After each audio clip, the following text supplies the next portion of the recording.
গণতান্ত্রিক মূল্যবোধ কি?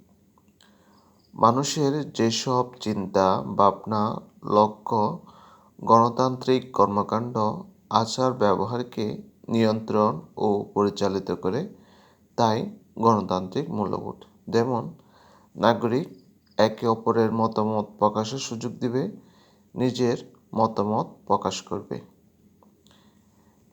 এরপর জাতীয় মূল্যবোধ হচ্ছে যেসব আচার আচরণের মধ্য দিয়ে জাতীয় বা রাষ্ট্রীয় আশা আকাঙ্ক্ষার প্রতিফলন ঘটে, সেসব আচার আচরণের সমষ্টিকে জাতীয় মূল্যবোধ বলে।